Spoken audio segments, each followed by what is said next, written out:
ازيكم عاملين ايه؟ في اوقات بيكون عندنا الحرق زيادة في الجسم شوية، فالاوقات دي بكون جعانة اكتر او عايزة اكل بسرعة او مستعجلة او ايا كان. مثلا الاوقات اللي بيكون فيها تغيير هرمونات عندنا عند البنات، او في الوقت اللي انا راجعة فيها من الجيم، او يوم عملت فيه مجهود كبير جدا ف حرقي زايد جدا فجعانة قوي، او عندي جوع عاطفي، انا متضايقه ومكتئبه وعايزه اكل اي حاجه دلوقتي.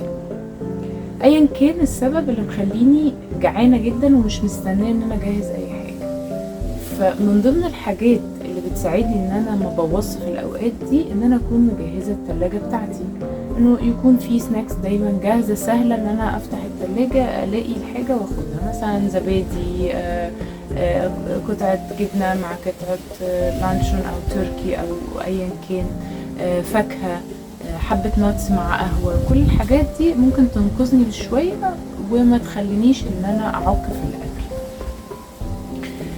محتاجين إن احنا نكون واحنا بنفكر في الدايت إن أنا أكون مرتبة نفسي أنا هعمل إيه، بالذات كمان لو أنا حاطة دايت بلان لنفسي صح. يعني لو أنا حاطة مثلا الفترة دي هعمل سعرات 1500 سعر مثلا، فانا عارفه الفطار هفطر ايه والغدا والعشاء والسناك، فاكون مجهزه حاجه بحيث ان انا وقت الجوع السريع افتح التلاجة الاقي الاكل جاهز. خلي بالك من النقطه دي عشان دي بتفرق في الوزن جدا، لاني ممكن اكون ماشيه كويس جدا طول الوقت واجي عند الوقت اللي انا جعانه فيه او متضايقه او مكتئبه وعماله ادور على اي حاجه. احسن حاجه ان انا ما الاقيش حاجات مغريه في التلاجة، لا هفتح التلاجة الاقي الاكل المناسب اللي انا المفروض اكله، فما يزودنيش في الوزن واقدر اكمل بقيه الشهر او بقيه الوقت بتاعي وانا الدنيا تمام بالنسبه لي.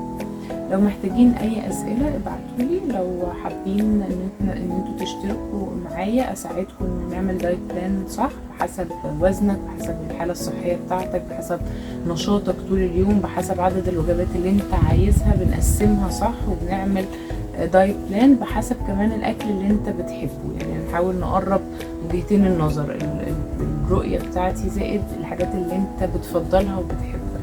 انا عامله باكج عشان اشجعك، لو انت مش عارف تعمل دايت بنفسك انا هكون بعمل معاك دايت، كمان بيكون في متابعه يوميه، بتبعت لي كل يوم بالليل اي اسئله خلال اليوم، بتبعت لي وانا خلال 24 ساعه برد عليك عشان ما نبوظش طول اليوم اي حاجه. ميرسي ليك.